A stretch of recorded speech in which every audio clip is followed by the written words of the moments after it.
السلام علیکم ورحمۃ اللہ وبرکاتہ نحمده ونصلی علی رسولہ الکریم اما بعد فاعوذ باللہ من الشیطان الرجیم بسم اللہ الرحمن الرحیم رب اشرح لی صدری ویسر لی امری واحلل عقدۃ من لسانی یفقہوا قولی۔ کل جو کچھ آپ نے پڑھا اس پر کس کس نے کیا عمل کیا؟ نبی صلی اللہ علیہ وآلہ وسلم رات کا کھانا یا رات کو کھانے پینے کی چیز، ہم تو سمجھتے ہیں روٹی کو ہی کھانا کہتے ہیں، مگر وہ کسی بھی کھانے کی چیز کو کھانا کہتے تھے۔ کوئی بھی کھانے کی چیز سونے سے 3 گھنٹے پہلے تک کھاتے، اس کے بعد نہیں کھاتے تھے۔ اصل سنت یہ ہے کہ سونے سے 3 گھنٹے پہلے تک کھانا پینا چھوڑ دیں۔ اصل سنت یہ ہے، جب اس تک آپ آ گئے تو انشاءاللہ آپ کامیاب ہو جائیں گے صحت بنانے میں۔ اصل میں ہومیوپیتھک طریقہ علاج ہے، اس میں یہ کہ مریض کا علاج کیا جاتا ہے، نہ کہ مرض کا۔ اس سے مراد یہ ہے کہ مریض کو آن دا ہول دیکھا جاتا ہے اور انڈیویجولی دیکھا جاتا ہے۔ یہ نہیں کہ سر درد کی سب کی ایک ہی دوا ہو۔ ہومیوپیتھی میں کوئی ہو سکتا ہے 40 میڈیسنز ہوں سر درد کی، تو کس وجہ سے ہے، کس نوعیت کا ہے، کیوں کر ہوا ہے، وہ ساری وجوہات کو مد نظر رکھتے ہوئے ایک دوا تجویز کی جاتی ہے۔ اور بعض دفعہ معدے کی خرابی سے سر درد ہو سکتا ہے، اب ایسی دوا ہوگی جو معدہ بھی ٹھیک کر دے، سر درد بھی ٹھیک کر دے۔ ایک مثال آپ کو دے رہی ہوں۔ اور جب مریض کا علاج کیا جاتا ہے، مریض تو ایک ہی ہے نا، اس کو ایک ہی دوا کی ضرورت ہے۔ بیماریاں بہت سی ہیں، اب سمجھدار تو وہ ہے جو ساری بیماریوں کو ایک جگہ رکھتے ہوئے ایک دوا دے، اس سے تمام تکالیف جو ہیں وہ دور ہو جائیں گی۔ لیکن اگر جو ڈاکٹر ہر بیماری کی الگ الگ دوا دے، سمجھ لیں کہ وہ بیکار ڈاکٹر ہے، سمجھدار نہیں ہے، کیونکہ ہر بیماری کے لیے وہ الگ سے دوا تجویز کر رہا ہے۔ بعض اوقات ایک سے دوسری یا تیسری میڈیسن، یعنی جو ہیلپنگ میڈیسن ہے، اس کی ضرورت پڑتی ہے، اس کی یعنی سپورٹنگ میڈیسن آپ کہہ سکتے ہیں، یا بالکل اپوزٹ قسم کی تکالیف ہے۔ ایک ہے پرانی چل رہی ہے، مثلا جیسے لوگوں کو شوگر چل رہی ہوتی ہے، اب شوگر تو ہے، ڈائبٹیز ہے، لیکن ریسنٹلی اس کو فلو ہو گیا، اب کیا وہ شوگر کی دوا چھوڑ دے گا؟ وہ تو اس کو لینی ہے، لیکن فلو کے لیے بھی تو چاہیے جو ابھی ریسنٹلی ہوا ہے، تو اس میں پھر مناسب وقفہ کر کے دوا دی جاتی ہے۔ تو اس میں میرا خیال ہے کنفیوژن نہیں ہونا چاہیے۔ اصل بات یہ ہے کہ ہم دواؤں کے اتنے عادی ہو گئے ہیں کہ ہمیں سنتیں اپنانے میں تھوڑا سا مشکل پیش آ رہی ہے، اور جب آپ ان سنتوں کو اپنا لیں گے تو اب دواؤں کی ضرورت ہی نہیں رہے گی۔ حقیقت یہ ہے، اسی لیے میں آپ سے کہہ رہی ہوں کہ روزانہ کا جو آپ پڑھتے ہیں اس کو روز کا روز سمجھتے بھی جائیں اور عمل بھی کرتے جائیں۔ آپ ایک وقت آئے گا کہ آپ کے اوپر عقدے کھلنے لگیں گے اور راز افشاں ہونے لگیں گے کہ اصل صحت کا راز تو یہ ہے۔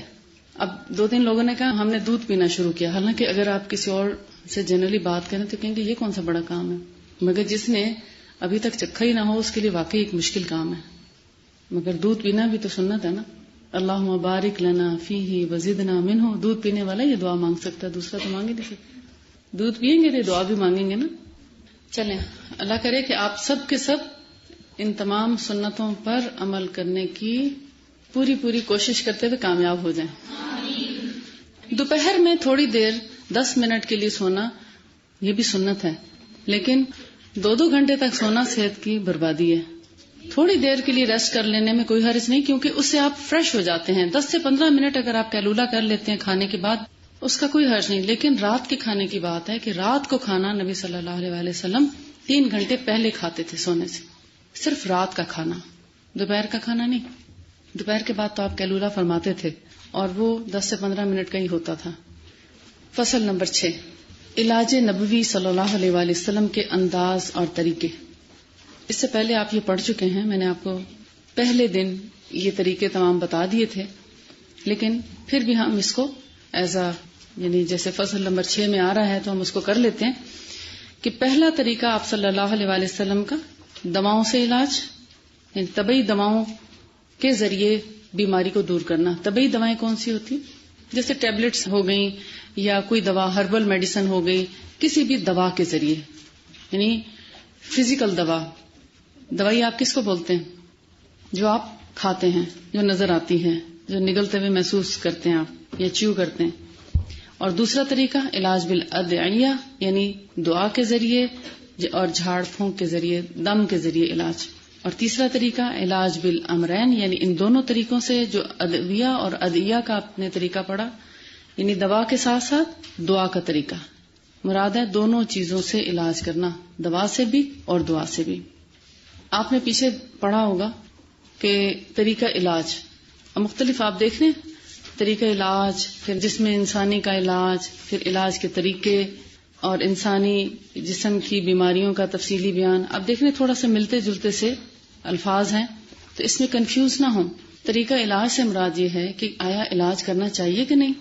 فصل نمبر 3 میں جو بتایا گیا ہے، صحابہ کرام نے پوچھا نا آپ صلی اللہ علیہ وسلم سے کہ یا رسول اللہ، کیا آپ بھی یہ فرماتے ہیں کہ ہم دوا کے ذریعے علاج کریں؟ آپ کے ہوتے ہوئے ہمیں دوا کی ضرورت ہے؟ تو آپ نے فرمایا ہاں، جس اللہ نے بیماری نازل فرمائی اس نے دوا بھی نازل فرمائی ہے۔ تو آپ صلی اللہ علیہ وسلم چونکہ ایک میسنجر تھے، بلکہ ہیں اور ہمیشہ رہیں گے، اللہ کے رسول تھے، اللہ کی طرف سے آپ کو بہت سی چیزوں کا علم دیا گیا، اس میں انسانی بیماریوں کی جو وجوہات ہیں، بیسک علم آپ صلی اللہ علیہ وسلم کے پاس ہے۔ بیماریوں کی وجوہات ڈاکٹرز نہیں جانتے، ایک عام دنیا دار ڈاکٹر نہیں جانتا کہ اس بیماری کی وجہ کیا بنی۔ کبھی بھی آپ کسی بھی ہاسپٹل میں کسی اسپیشلسٹ کے پاس آپ کا ملنا ہو، آپ کا کبھی کسی وجہ سے جانا پڑے خدا نخواستہ، تو آپ ان سے سوال کیا کریں کہ اس کی کیا وجہ ہے، وہ جواب نہیں دے پائیں گے۔ صرف وہ کیمیکل چینجز جو جسم کے اندر پیدا ہوتی ہیں ان کو وہ وجوہات تصور کرتے ہیں۔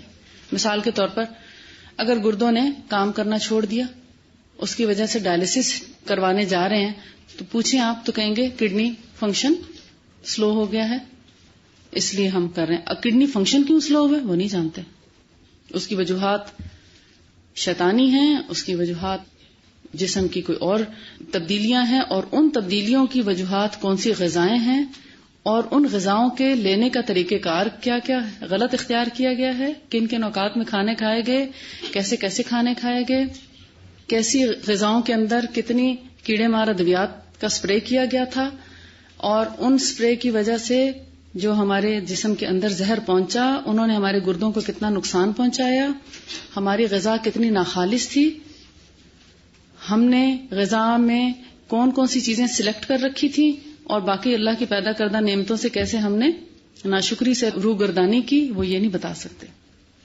وہ ایک ڈاکٹر نہیں بتا سکتے۔ اس لیے جو چیز آپ کو رسول اللہ صلی اللہ علیہ وسلم بتا رہے ہیں یہ وہ چیز ہے جو آپ کی صحت کی صحیح نگرانی کرے گی، آپ کی حفاظت کرے گی اگر آپ نے ان کو یاد رکھا۔ اگر آپ کو یہ پتا ہو کہ کھانا ہاتھ دھو کے کھاتے ہیں، تو پھر جس وقت آپ ہاتھ دھوئے بغیر کھانا کھائیں گے تو کیا ہوگا؟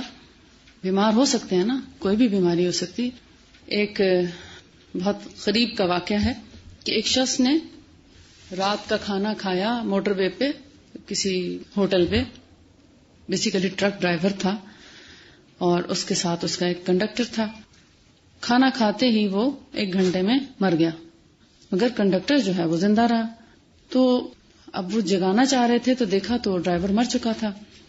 جب ساری وجوہات دیکھی گئیں، بہت ریسرچ کی گئی کہ وجہ کیا ہے، کیوں مرا ہے، تو اس کے پھر ہاتھوں کا بھی انہوں نے جائزہ لیا کہ ہاتھوں پہ کوئی ایسی چیز تو نہیں، تو ہاتھوں سے کچھ زہریلے اثرات ملے جو اس کے انگلیوں کے ساتھ کھانے کے ساتھ اندر چلا گیا زہر، اور جس سے اس کی ڈیتھ ہوئی۔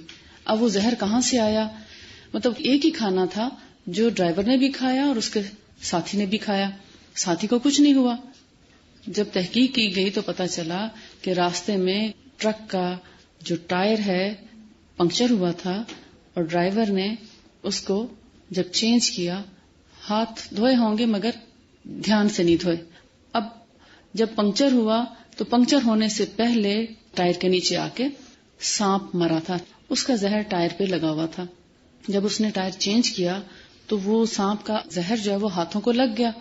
اب جب یہ لوگ کھانا کھانے آئے تو ہو سکتا ہے کنڈکٹر نے ہاتھ دھوئے ہوں مگر ڈرائیور نے ہاتھ شاید نہیں دھوئے یا بھول گیا یا صحیح طریقے سے نہیں دھوئے، تو وہ زہر سانپ کا اس کے اندر چلا گیا جس سے اس کی فوری ڈیتھ ہو گئی۔ تو آپ دیکھیں کہ یہ تو ہے نا دنیا کی ریسرچ، اور یہ بھی ادھوری ہے اگر دیکھا جائے تو، کیونکہ سانپ کا زہر ذرا شدید ہوتا ہے نا، پہچاننے میں آسانی ہوتی ہے، لیکن جو سبزیوں اور پھلوں کے اوپر سپرے ہوتے ہیں اور وہ ہمیں نظر نہیں آتے گھروں میں، ٹھیک ہے، ان کا زہر بھی ہمیں محسوس نہیں ہوتا۔ ہم بہت سے پھل ایسے اٹھا کے کھا لیتے ہیں، کنو مالٹا پڑا ہے، بغیر سوچے سمجھے اس کو چھیل کے کھانا شروع کر دیتے ہیں۔ جب آپ نے چھیلا تو چھیلتے وقت جو باہر ہاتھ لگتا ہے وہ جب چھل چکا ہوتا ہے منہ میں ڈالنے لگتے ہیں تو وہ کیا ہاتھ اس چھلے ہوئی جگہ پہ نہیں لگتا. تربوز کاٹنے لگے آپ سیب کاٹنے لگے کوئی بھی چیز آپ بے شک چھلکا اتار دیں, مگر چھلکے والی جگہ پہ جب آپ کا ایک دفعہ ٹچ آ گیا تو وہ پھر چھلا ہوا بھی آپ ہی نے پکڑنا نا. اس لیے سبزی ہو پھل ہو کوئی بھی چیز, جتنی سبزیاں بغیر چھلکے والی ہیں ان کو اور زیادہ اچھے طریقے سے دھونے کی ضرورت ہے, اور جن کا چھلکا اترتا ہے پھر وہ کسی حد تک چھلکا اترنے سے اس کے اثرات کم ہو جاتے ہیں. مگر سبزی چھیلنے سے پہلے بھی دھلی ہو اور چھیلنے کے بعد بھی ایک دفعہ دھو کے پھر کاٹی جائے تو بہتر ہے. پالک وغیرہ یہ چیزیں, میتھی, دھنیا, پودینہ, ان کو ہمیشہ ڈپ کر کے دھونا چاہیے. 3-4 پانی ڈپ کر کے اچھی طرح اس میں کھنگال کے اور پھر ان کو استعمال کرنا چاہیے. ادروائز ان کے اندر کیڑے مار ادویات کا اسپرے ہوتا ہے, گندی جگہوں پہ اٹھائی رکھی جاتی ہیں. کئی جگہیں ایسی بھی ہوتی ہوں گی جہاں کوئی زہریلے جانور بھی مرے ہوئے ہوں گے, اس سے پہلے مر چکے ہوں گے, ریموو کیے ہوں گے. سبزی کبھی کہیں رکھی جاتی ہے, کبھی کہیں اٹھائی جاتی ہے, کیسے کیسے ہاتھوں سے اٹھائی جاتی, تو ان کو دھونا, ان کو صاف کرنا بہت ضروری ہے. اور جب یہ کیڑے مار ادویات کے اسپرے والی سبزیاں یا پھل ہم کھا لیتے ہیں تو اس سے گریجولی ہمارے کڈنیز کے اوپر اثر پڑتا ہے اور پھر ان کا فنکشن سلو ہونے لگتا ہے. تو یہ تو ایک مثال ہے, اس طرح کی اور بہت سی مثالیں. چکن ہے, برائلر مرغی جو ہے, اس کی جو غذا ہے وہ اتنی ان ہائیجینک ہے کہ اس کے اپنے ہی جسم کی اتران, یعنی اس کے چھلکے, جو اس کے پر ہوتے ہیں, اس کے اندر کے دیکھتے ہیں نا, وہ پتا بھی, ایون پتا, آنتیں, وہ سب جو ایک دم نکال کے پھینکتے ہیں جس جگہ.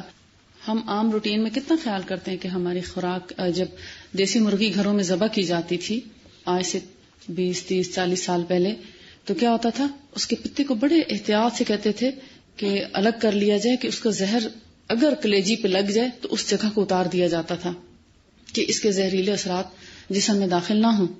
ایسے ہی ہوتا ہے کیونکہ وہ پتا کیا ہے, زہر کا خزانہ ہے, زہر کی پوٹلی ہے ہمارے جسم کے اندر, جانوروں کے جسموں کے اندر, تو اس کو بڑی احتیاط سے باہر نکال دینا چاہیے. لیکن ابھی جو ہمیں چکن کھلایا جا رہا ہے اس کی خوراک میں وہ پتا بھی شامل ہے, اس لیے کہ وہ جو اس کا بلک نکالتے ہیں وہ سارے کا سارا اس کی جو دوسری فیڈ ہے اس کے اندر اس کی اپنے ساری چیزوں کا کیما کر کے ملا دیا جاتا ہے, اور اس سے کوئی پتا نہیں نکالتا.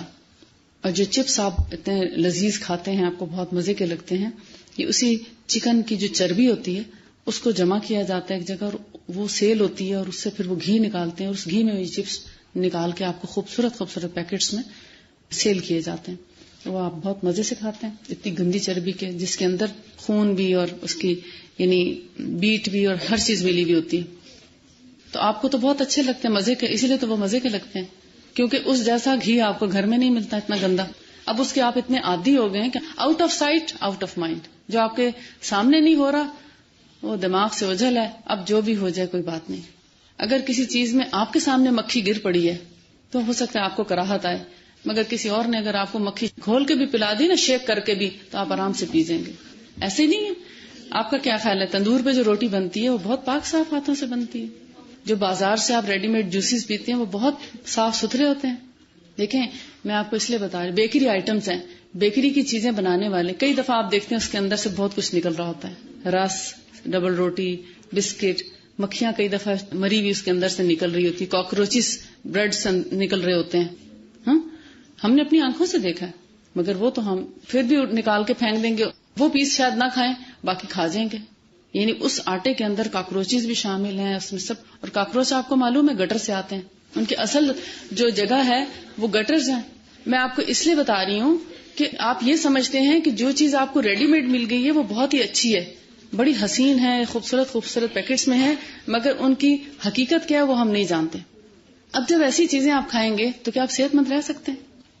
آپ کو توجہ کرنی چاہیے اپنے کچن کی طرف, اپنے گھر کے اندر خالص غذا کی طرف. تھوڑا کھائیں, اچھا کھائیں, بے شک دیسی گھی کھائیں, اللہ کی پیدا کردہ مخلوق سے ڈائریکٹ حاصل ہوتا ہے, بہت خوبصورت چیز کے اندر سے دودھ سے نکلتا ہے. آپ دودھ کی جب ملائی اتار دیں گے تو ظاہر ہے چکنائی تو کم ہو گئی آپ کے جسم سے. اب اسی سے اگر آپ مکھن یا گھی بنا لیتے ہیں تو وہ ایک اچھا سورس ہے کہ آپ کے جسم کو چکنائی کی بہرحال ضرورت ہے. جو لوگ پتے کا آپریشن کرانے کے بعد چکنائی بند کر دیتے ہیں, یا ٹرائیگلائسرائڈز اور کولیسٹرول لیول ہائی ہونے کی وجہ سے چکنائی کو کم کر دیتے ہیں تو دیکھیں پھر اور ان کی کئی جسم میں گڑبڑ شروع ہو جاتی ہے، بہت سے پرابلمس جو ہیں وہ ہونے لگتے ہیں ان کو. تو اگر چکنائی کا استعمال ایک مناسب حد تک آپ کرتے رہیں، دیسی گھی کا یہ مطلب نہیں کہ اب آپ کپ بھر بھر کے دیسی گھی کا جو ہے وہ ڈالیں ہانڈی میں بھی، اور روٹی کو بھی یعنی چوریاں بنا بنا کے اس کی ضرور ہر روز کھائیں، یہ ضروری نہیں. ہفتے میں ایک دن اگر آپ چوری بھی کھا لیں گے تو کوئی حرج نہیں، آپ نہیں موٹے ہوتے. جو غذا کا طریقہ آپ سنت کے مطابق اپنائیں گے، آپ نہ بہت موٹے ہوں گے اور نہ بہت کمزور رہیں گے، ایک متناسب جسم ہوگا. اور نہ پیٹ بھر کے کھائیں گے اور نہ بار بار کھائیں گے، اوبیسٹی نہیں ہوگی. ہاں ریئر کیسز ایسے ہوتے ہیں جن میں کوئی ایسی بیماری پیچھے گزری ہو، کوئی ایسا پرابلم گزرا ہو کہ بہت عرصہ جیسے انسان اٹھ کے چل پھر نہ سکے اور بیٹھے بیٹھے اس کو غذا بھی اچھی کی ضرورت ہو، لیتا رہے تو اس سے جسم اس کا پھول جائے یا بڑھ جائے. جیسے بعض اوقات کسی کی ٹانگ میں پرابلم ہوتا ہے، اٹھ کے چل نہیں سکتا، یا اس کا کام کا لوڈ اتنا زیادہ ہے کہ وہ زیادہ ایکسرسائز یا چلنا پھرنا اس کا نہیں ہو سکتا، تو اس میں اگر جسم بڑھ جائے تو وہ ایک ایکسیپشنل کیس ہوتا ہے. لیکن روٹین میں آپ کا جسم اگر آپ ان تمام چیزوں کا خیال رکھتے ہوئے اپنا لائف سٹائل بنائیں گے تو انشاءاللہ آپ ڈیلیوری کے جب اللہ چانس لائے گا آپ کا تو اس کے بعد بھی جسم بالکل سڈول ہو جائے گا، اور آپ کو ایکسٹرا ایفرٹ کی ضرورت نہیں ہے کہ اب آپ جائیں اور کسی نہ کسی سلمنگ سینٹر سے رابطہ کریں. اور آپ کو یہ بھی بتا دوں، میری اپنی قریبی یعنی بہت کلوز فرینڈ، چونکہ یہاں نہیں رہتی تھی، دبئی میں تھی، اس لیے اس سے رابطہ نہیں ہو پایا یا اس نے مجھے بتایا نہیں وقت پہ، سلمنگ سینٹر کا 1 مہینے کا کورس کر کے اس کے کڈنی فیل ہوئے. 2 لوگ اور بھی ہیں ایز اے پیشنٹ آئے میرے پاس، تو انہوں نے بتایا ہم نے 1 مہینے سلمنگ کورس کیا اور اس کے بعد جب 2 مہینے کے بعد جب گردے میں درد ہوا، جب یورین اور بلڈ ٹیسٹ کرایا گیا تو کڈنی فنکشنز ڈسٹرب ہو چکے تھے.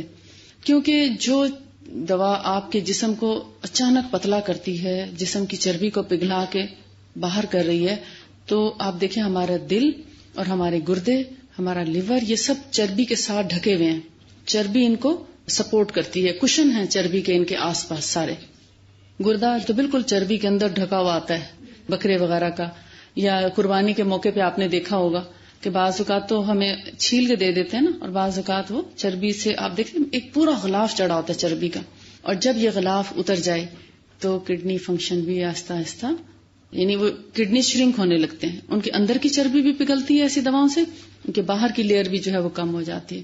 تو گریجولی انسان کے کڈنی کے فنکشن جو ہے وہ ڈسٹرب ہونا شروع ہو جاتے ہیں. تو ایسی کوئی دوا استعمال نہ کریں جو آپ کو دنوں میں پتلا کرنے والی ہے یا دنوں میں موٹا کرنے والی ہے. ہمیشہ خالص غذا کی طرف اپنا توجہ رکھیں. جتنی خالص غذا ہوگی اور جتنا آپ روٹین میں بھوک رکھ کے کھائیں گے، یہ سب سے بہتر انداز ہے کھانے کا، سب سے متناسب. دل بعض اوقات بہت چاہتا ہے، اب تک آپ جن غذاؤں کے عادی رہے، جیسے بہت سے بچے وہ آلو کے چپس کھانے کی بہت عادی ہوتے ہیں، گھر میں بھی فرینچ فرائز بنا بنا کے، اور آپ دیکھتے ہیں ان کا آہستہ آہستہ پیٹ کیسے بڑے ہونا شروع ہوتے ہیں اور وہ بلکی ہوتے ہوتے ایک عجیب و غریب سی شکل اختیار کر لیتے ہیں، کیونکہ ان نیچرل ہے. اتنے آلو کھانے کی مطلب جسم کو ضرورت نہیں ہے اتنے نشاستے کی. کبھی کبھار اگر آپ مہینے میں 1 دفعہ یا 2 مہینے میں 1 دفعہ کھا لیتے ہیں تو کوئی حرج نہیں. کہ اگر آپ کو کسی چیز کو بہت دل چاہتا ہے تو آپ دیکھیں گے آگے نبی صلی اللہ علیہ وسلم کا طریقہ پڑھیں گے کہ آپ نے فرمایا کہ جن چیزوں کو بہت دل چاہتا ہو تو کبھی کبھار تھوڑا سا کھا لینے میں کوئی حرج نہیں، مگر آپ نے اپنے آپ کو کسی بھی غذا کا پابند نہیں بنایا کہ آپ کو اس کے بغیر گزارا نہ ہو. ہمیشہ جو بھی چیز میسر آئی کھا لی اور بڑے شوق سے کھائی اور اللہ کا شکر ادا کیا. تو ہمیں بھی آپ صلی اللہ علیہ وسلم کا یہی طریقہ اپنانا ہے کہ جو چیز ملے بسم اللہ پڑھ کے اللہ کا شکر ادا کر کے کھائیں کہ شکر اللہ کا کہ اس نے ہمیں یہ نعمتیں دی ہیں. اور کبھی بھی ٹنڈے، کدو، شلجم، بھنڈی، توری، کوئی بھی ایسی سبزی بنے تو اکثر بچے جو ہیں وہ ناپسند کرتے ہیں کہ ہمیں یہ چیزیں نہیں پسند، حالانکہ یہ سب سے اچھی سبزیاں ہیں اور اینٹی کینسیرین ویجیٹیبلز ہیں، کینسر کو دور کرنے والی. اور اسی طرح ہم صرف گائے یا بھینس کے دودھ کے عادی ہیں، بلکہ گائے کا بھی نہیں، عموماً ہمارے ہاں بھینس کا دودھ استعمال کیا جاتا ہے، تو فیٹنگ ہے کافی حد تک. لیکن جو اونٹ کا دودھ ہے وہ بہت سی چیزوں میں شفا ہے، آگے انشاءاللہ آپ پڑھیں گے. آئیے ہم آگے چلتے ہیں فصل نمبر 7 پہ. پہلی قسم ادویہ طبیعہ سے علاج کرنے کے بیان میں یعنی بخار کے علاج کے متعلق ہدایات نبوی. یعنی اب ایک کسی چیز سے علاج کیا جا رہا ہے. یہ پہلی قسم آئی ہے علاج کے سلسلے میں کہ آپ صلی اللہ علیہ وسلم نے کسی چیز سے علاج کیا ہو، اور اس میں بخار کا علاج بتایا جا رہا ہے. معدے کے علاج میں آپ نے پڑھا کہ 3 حصے کیے معدے کے، ایک حصہ پانی پینے کے لیے، ایک کھانا کھانے کے لیے، اور ایک خالی، یعنی 1/3 پورشن میں کھانا کھائیں. مراد یہ ہے اتنا کھانا کھائیں کہ تیسرا حصہ بھرے پیٹ کا، یعنی کھانا کھانے سے پہلے پانی پی لیں، 1 گلاس پانی کافی ہے، تھوڑا سا رک جائیں، اور پھر جیسے کھانا لگ رہا ہوتا ہے نا تو بس پہلے سے پانی پی لیں. اب آپ دیکھیں ٹیبل پہ پھر پانی کی ضرورت نہیں رہتی، اتنا زیادہ اہتمام کی ضرورت نہیں رہتی، کیونکہ بار بار تو پینا نہیں پانی. بوڑھے لوگوں کے لیے، بچوں کے لیے ضرورت ہوتی ہے، ان کی رعایت کرنی چاہیے. کسی کا نوالا اٹک جاتا ہے، کسی کو مطلب ماؤتھ ڈرائی ہو جاتا ہے، بیمار کی بھی جو ہے وہ خیال رکھنا چاہیے. پانی ضرور ہونا چاہیے ٹیبل پہ، ایسا نہ ہو کہ آپ کے یہاں پانی رکھنے کی ضرورت ہی نہیں. پانی ہونا چاہیے. خدا نخواستہ کسی کا نوالا اٹکے اور آپ جا کے پانی بھر کے لانے تک خدا نخواستہ وہ دنیا سے رخصت ہو چکا ہو. پانی ہونا چاہیے. یہ اور بات ہے آپ تو سنت اپنا رہے ہیں، آپ اب ٹرینڈ سیٹ کریں گے، لوگوں کے سامنے ایک مثال قائم کریں گے، ایک نمونہ بنیں گے کہ ہم رسول اللہ کے طریقے کو اپنائے ہوئے ہیں. اللہ آپ کی اس سے شان بلند کرے کہ آپ رسول اللہ کے طریقے کو فالو کر رہے ہیں، سنتیں پھیلانے لگے ہیں. ایک سنت کا اجر کتنا ہے؟ فتنوں کے دور میں کیا ہے ایک سنت پر عمل کرنے کا اجر؟ 100 شہیدوں کے برابر. تو آپ کو تو فخر سے ان سنتوں پہ عمل کرنا چاہیے، اور پھر اس سنت کو پورا کریں. دعوت بھی ہو اگر تو دیکھیں، اگر دعوت میں آپ فرض کریں اجازت ہے لیکن تھوڑا ہاتھ کھینچ کے رکھیں گے، لوگوں کی طرح پہاڑ نہیں بنائیں گے پلیٹوں میں. اگر آپ ایک انداز سے سالن یا چاول یا روٹی جو بھی چیز آپ لینا چاہیں گے لیں گے تو لوگ ضرور متوجہ ہوں گے آپ کی طرف کہ آپ نے اتنا کم کیوں لیا. تو آپ کو موقع مل جائے گا سنتیں بتانے کا کہ میں نے جب سے پڑھا ہے میں اس اصول پہ قائم ہوں. اب ان کو شرم آئے گی آپ کے سامنے اتنا کھانا کھاتے ہوئے، ان کو شرمندہ نہ کریں، مگر اپنی تبلیغ ایک محتاط اور پیارے طریقے سے کر دیں، ان تک اللہ کے رسول کا پیغام پہنچا دیں کہ زیادہ کھانا ہماری صحت کے لیے بڑا نقصان دہ ہے. جب سے میں نے یہ پڑھا کہ رسول اللہ صلی اللہ علیہ وسلم نے معدے کی بیماریوں کا علاج یہ بتایا ہے کہ ایک انسان کو اگر بہت ہی پیٹ بھرنا ہو تو وہ 1 حصہ پانی پیے، 1 حصہ کھانا کھائے اور 1 حصہ خالی چھوڑ دے. تو تب سے میں اس اصول پہ قائم ہوں، اس لیے میں زیادہ کھانا نہیں کھا رہی. تو آپ کی تو تبلیغ ہو گئی نا، میسج پہنچ گیا نا، آپ کا حق ادا ہو گیا نا، آپ نے جو پڑھا اس کا حق ادا کر دیا. تو اس لیے محفلوں میں بھی بے اصولے نہ ہوں، دعوتوں میں بھی، شادیوں میں بھی ایک محتاط انداز سے چلیں. اس سے آپ کی صحت بھی بحال رہے گی، اللہ کا پیغام، اللہ کے رسول کا پیغام بھی جگہ جگہ پہنچے گا. اور کہتے ہیں نا وسائل کی بڑی کمی ہو رہی ہے مگر احتیاط کوئی بھی نہیں کر رہا. تو وسائل کی کمی اس طریقے سے ہم پوری کر سکتے ہیں جب ہم سنتوں پہ عمل کریں گے. پانی بہتا ہوا نہیں چھوڑیں گے، وافر مقدار بھی پڑی ہے چیز کی تو اتنا ہی استعمال کریں گے جتنا ہمارے لیے جائز ہے، جتنا ہماری صحت کے لیے اچھا ہے. تو انشاءاللہ آپ اللہ کی طرف 1 قدم آئے تو وہ آپ کی طرف 10 قدم آئے گا انشاءاللہ. تو وسائل کیسے کم ہو سکتے ہیں؟ وسائل تو اس قوم میں کم ہوتے ہیں نا جو بے جا اسراف کرتی ہے. فصل نمبر 7، بخار کا علاج. رسول اللہ صلی اللہ علیہ وسلم طریقہ بتاتے ہیں. اس میں 2-3 احادیث ہیں، انہی کو ہم دیکھیں گے. ویسے ہی بہت لینتھی ہے لیسن، لیکن ہم نے چونکہ احادیث کے حوالے سے چلنا ہے تو اس لیے ہم زیادہ تر احادیث پہ اکتفا کریں گے اور دیکھیں گے کہ اصل طریقہ کیا تھا. صحیح بخاری اور مسلم دونوں کتابوں میں نافع نے ابن عمر سے روایت کی ہے کہ نبی کریم صلی اللہ علیہ وآلہ وسلم نے فرمایا، بخار یا بخار کی تیزی جہنم کی لپٹ سے ہے، اسے دور کر دو پانی کے ذریعے یا چھینٹے دے کر یا وضو سے یا غسل سے، یعنی ان میں سے کسی بھی طریقے سے. کتنے طریقے بتائیں؟ ایک بخار کے پانی کے ذریعے، پانی کسی بھی طریقے سے، جیسے اسپونجنگ کی جاتی ہے آج کل، ٹاول بھگو کے ٹھنڈے پانی میں اور پھر اس کو نچوڑ کے پٹیاں رکھی جاتی ہیں. تو کیا کیا آپ نے؟ پانی کا استعمال کیا. پھر چھینٹے دے کر بھی، کہیں چھینٹوں کی ضرورت پڑ جاتی ہے، پٹی بھی نہیں رکھ سکتے، ہو سکتا ہے آپ کے پاس پٹی نہ ہو، اب کیا کریں؟ ہاتھ بھی گیلا کر کے رکھا جا سکتا ہے. پانی کو استعمال کرنا ہے. وضو کرا کے، وضو کر کے یا وضو کرا کے. مریض جس کو بہت تیز بخار ہے اس کو آپ وضو کرا دیں. میں کتنا پیارا طریقہ ہے کہ اس کے ہاتھ منہ دھلا کے بالکل اس کو صاف ستھرا بھی کر دیں اور بخار بھی ہلکا ہو جائے. یا پھر غسل کے ساتھ، دیکھیں صرف یہ نہیں فرمایا کہ جیسا بھی بخار ہو اٹھا کے غسل کرا دیں. اب اگر نمونیے میں آپ اس کو نہلا دیں گے تو کیا ہوگا؟ زندہ رہے گا مریض، جان خطرے میں ہے نا.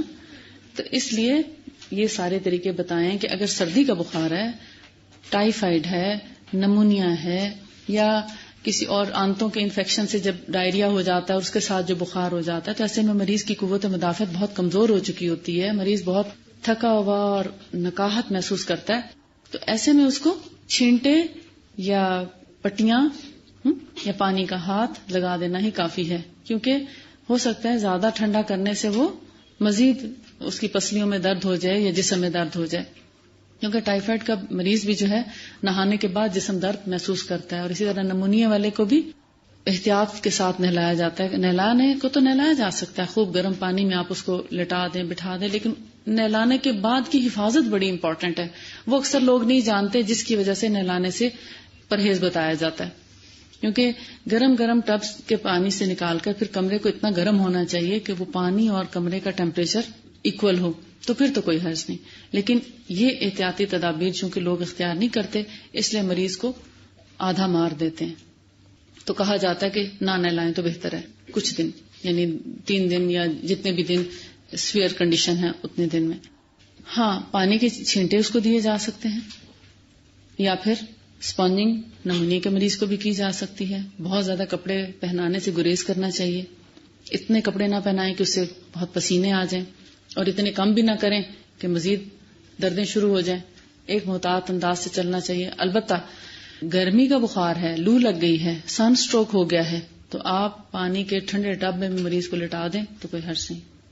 گرمی کے موسم میں اگر سورج کی گرمی سے بخار ہو گیا ہے یا سن سٹروک اسی کو بولتے ہیں نا، لو لگ جاتی ہے جب، تو پھر مریض اگر ٹھنڈے پانی میں بیٹھ بھی جائے یا مسلسل سر پہ ٹھنڈا پانی ڈالا جائے تو کوئی حرج نہیں، بخار بھی کم ہوگا، مریض کو آرام بھی پہنچے گا.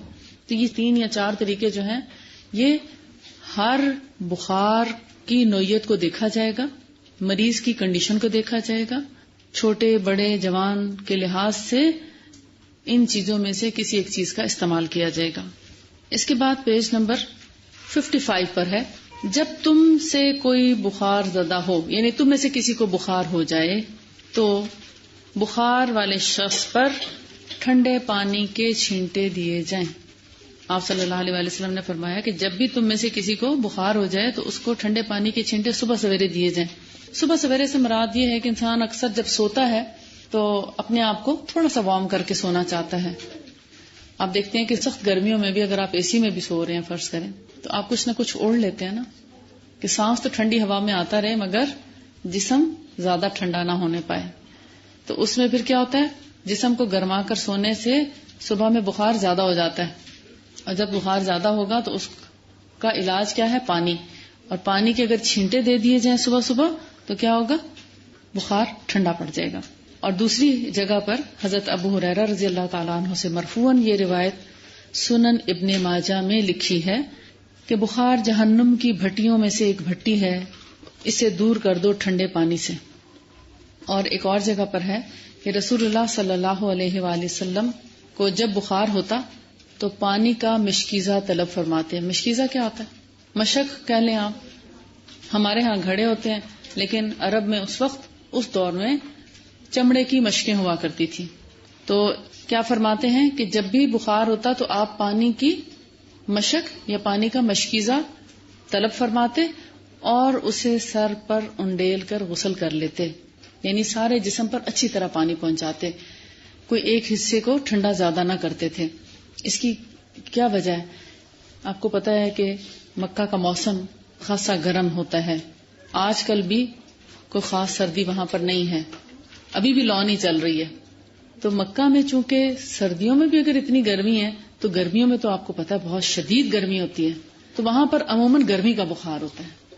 تو گرمی میں گرمی سے بخار ہے اگر تو اس کا علاج پانی ہے. جیسے آگ کو پانی سے بجھایا جاتا ہے تو بخار کو بھی پانی سے بجھایا جاتا ہے. اب آپ خود فیصلہ کریں گے کہ بخار کون سا ہے. پٹی لگانے سے پہلے تو اتنی احتیاط کی اس لیے ضرورت نہیں ہے کہ پٹی سیف ہے، کیونکہ پانی کے چھینٹے ہو سکتے ہیں آپ اچھا خاصا پکڑ کے چھینٹا مار دیں اور اس کے سارے کپڑے بھی پیچھے تک گیلے ہو جائیں اور ہو بخار سردی کا تو میں بھی آپ مریض کے ساتھ زیادتی کر بیٹھے. اس لیے پٹی کا کہا جاتا ہے کہ پٹی کا پانی کم از کم بہہ کے سارے سر کو گیلا نہیں کرتا. آپ اس کو اچھی طرح نچوڑ لیتے ہیں اور پھر سر پہ ایک ٹھنڈی سی پٹی رکھ دیتے ہیں تو بخار خاصا کم ہو جاتا ہے. اور اسپیشلی ماتھے پہ پٹی رکھنے میں ایک حکمت یہ بھی ہے کہ تیز بخار جو ہے وہ ہمارے برین سیلز کو ڈیمیج کرتا ہے. تو جب سر کی طرف خون ٹھنڈا ہو جائے گا تو ہمارے برین سیلز کو ڈیمیج ہونے سے بچا لے گا. اور وضو کرنے میں بھی یہی حکمت ہے کہ جو ایک تو ہماری بلڈ سرکولیشن ٹھیک ہو جائے گی, تینوں طرف کے اعضاء, سر کے قریب چہرہ ہے, بازو کے آگے ہاتھ ہیں اور ٹانگوں سے نیچے پاؤں. اب یعنی سر سے لے کر پاؤں تک آپ نے مختلف اعضاء میں جب پانی پہنچایا, جیسے وضو کرا دیا مریض کو, تو اس سے کیا ہوتا ہے کہ بلڈ سرکولیٹ کرتا ہے اور ہر طرف سے وہ ٹھنڈا ہو رہا ہوتا ہے. سر کی طرف سے بھی ٹھنڈا ہو رہا ہے, ہاتھوں سے بھی, پاؤں سے بھی. خون جب ٹھنڈا ہو جاتا ہے تو بخار کی حدت کم ہو جاتی ہے, بخار کی تیزی کم ہو جاتی ہے. سیرت میں آپ نے پڑھا ہوگا کہ بخار جہنم کی بھٹیوں میں سے ایک بھٹی کیوں ہے, اسے کیوں کہا گیا. اس کا مطلب یہ نہیں ہے نعوذ باللہ کہ اللہ تعالیٰ معاف کرے کہ کوئی اتنا گناہگار ہے کہ اس کو بخار ہو گیا اور وہ شاید اس کو جہنم سے نعوذ باللہ آگ پہنچ رہی ہے اور اس سے اس کو بخار تیز ہو گیا. اس کا یہ مطلب نہیں ہے. اصل میں جہنم کو تشبیہ دی جاتی ہے ایک گرم چیز سے, اور جب انسان کو بخار ہوتا ہے تو گرم ہو جاتا ہے, تو اس سے ایک تشبیہ دی گئی ہے کہ گویا یہ جہنم کی طرح ایک انسان جو وہ بھڑک رہا ہے. لیکن اس انسان کو جس کو بخار ہوتا ہے, اس بخار کی وجہ سے انسان کے بہت سے گناہ جو ہے وہ معاف ہو جاتے ہیں. مومن کو جو بھی تکلیف پہنچتی ہے تو جب اس پہ وہ صبر کرتا ہے تو اس پہ اس سے اجر ملتا ہے, اور اس کو تکلیف جو پہنچتی ہے اس کے بدلے اس کے گناہ بھی معاف ہوتے ہیں. دوہرا اجر ملتا ہے, ایک گناہوں کی بخشش کا اور دوسرا صبر کے اجر کا.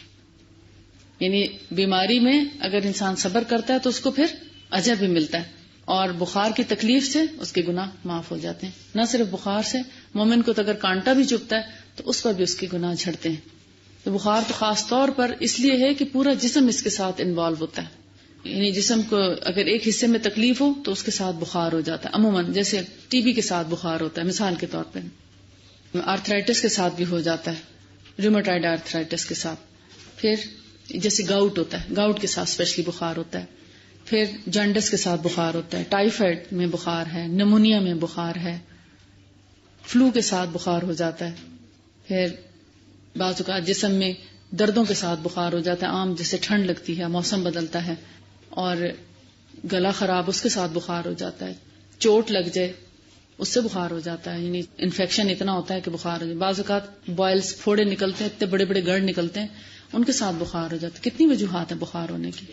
تو ان میں سے جتنی بھی قسمیں ہیں, حالانکہ تکلیف ایک حصے سے شروع ہوتی ہے, چوٹ ایک جگہ پہ لگتی ہے, پورا جسم اس کا ساتھ دیتا ہے اور بخار میں مبتلا ہو جاتا ہے. تو جب پوری باڈی جو ہے وہ تکلیف میں مبتلا ہو جاتی ہے تو اس پر اگر صبر کیا جائے تو اس پر اجر بھی بہت زیادہ ہے اور گناہوں کی بخشش بھی ہے. تو ہمارے گناہ ایسے جھڑتے ہیں جیسے خزاں کے موسم میں درختوں کے پتے جھڑتے ہیں. تو لہٰذا بخار کو برا بھلا نہیں کہنا چاہیے. ایک اور حدیث میں آتا ہے, حضرت ابو ہریرہ سے روایت ہے کہ بخار کی بات رسول اللہ صلی اللہ علیہ وآلہ وسلم کے پاس نکلی تو ایک شخص نے سن کر بخار کو برا بھلا کہا تو آپ نے فرمایا, بخار کو گالیاں نہ دو, یہ تو گناہوں کو ایسا دور کر دیتا ہے جیسے بھٹی میں لوہے کا زنگ تپنے سے دور ہو جاتا ہے. تو اس سے کیا پتہ چلتا ہے کہ بخار کسی کے گناہوں کی وجہ سے نہیں آتا, یہ ہمارے گناہوں کی بخشش کے لیے آتا ہے اصل میں. تو جس کو بخار ہو اس کو تو خوش ہونا چاہیے کہ اس سے میرے تو گناہوں کی بخشش کا ایک بندوبست ہو گیا اور اس پر صبر کرنے سے اجر بھی ملے گا. لیکن اگر بخار ہو جائے تو پانی سے رہنمائی لی جا سکتی ہے فرسٹ ایڈ کے طور پہ. اگر تو بخار ٹھیک ہو جائے تو ویل اینڈ گڈ, اگر بخار نہیں ٹھیک ہوا تو پھر اس کے بعد دم بھی کیا جا سکتا ہے. دم کرنے کے باوجود بخار نہ جائے تو پھر علاج کیا جا سکتا ہے, اس کے لیے دوا لی جا سکتی ہے. اگر بخار پہلے ہی دن 106 پہ چلا گیا تو کیا آپ انتظار کریں گے کہ آج کا دن میں پانی سے علاج کروں اور پھر میں دوا لوں؟ پھر تو آپ کو فوری ایمرجنسی جانا پڑے گا نا, فوری دوا کرنی پڑے گی. لیکن اگر بخار 99 100 تک ہے تو آپ پانی سے علاج کر سکتے ہیں. اس کی جو بخار سے پہلے کی کوئی کیفیت تھی, کوئی پیٹ میں درد تھا یا کوئی اور جو بھی وجوہات بن رہی ہیں بخار کی, ان کو دور کرنے کی کوشش کریں گے. اور اگر آپ کے کنٹرول میں نہیں آتا تو پھر آپ اس کے لیے علاج بھی کریں گے, صرف پانی پر اکتفا نہیں کریں گے آپ گھر والوں کو جا کے بتائیں کہ آج کے بعد بخار کی دوائی کوئی نہیں لینی، اور جو ہے اس کے لیے صرف پانی سے علاج کیا جائے گا، اور میں نے آج سے زندگی کا اصول بنا لیا کہ جب بھی بخار ہو تو پانی سے علاج کروں گی. تو ایسا اصول مت بنائیے گا. فرسٹ ایڈ کے طور پر آپ رہنمائی ضرور لیں گے، بخار کی تیزی کو کم کریں گے پانی کے ذریعے، اور فوراً ہی جیسے ہی مریض کو بخار ہو، چاہے تیز ہے یا ہلکا ہے، آپ پانی کا استعمال ضرور کریں گے سنت سمجھ کر. بخار کے علاج کا آغاز آپ پانی سے کریں گے، لیکن اگر مریض کو بہت سردی لگ رہی ہے تو چھینٹے یا غسل نہیں کرائیں گے، بلکہ پانی کی پٹی صرف ماتھے پہ رکھ دیں گے. ملیریا میں کیا ہوتا ہے؟ بخار ہوتا ہے، تو پھر کیا کرتے ہیں؟ سردی لگتی ہے، اب اس میں اگر آپ مریض کو نہلا دیں گے تو کیا ہوگا؟ مریض نہیں نہانا چاہتا نا. تو جس بات پر طبیعت آمادہ نہ ہو وہاں پر فورسفلی نہیں کرنا چاہیے، مریض کے ساتھ زیادتی نہیں کرنی چاہیے. ہاں پانی کی پٹی ماتھے پہ رکھیں، وہ بھی اس کے لیے ناقابل برداشت ہی ہوگی، مگر چونکہ مریض ہے اس کا بخار کم کرنا ہے. مریض تو چاہتا ہے کہ میرے اوپر 2-3 رضائیاں ڈال دی جائیں تو میں گرم ہو جاؤں، لیکن اس میں آپ دیکھتے ہیں مریض کا بخار بہت شوٹ کر جاتا ہے. تو اگر ماتھے پہ پانی کی پٹی رکھ دیں گے تو مریض کا بخار کم ہو جائے گا. اس کے بعد آپ علاج کی طرف آئیے.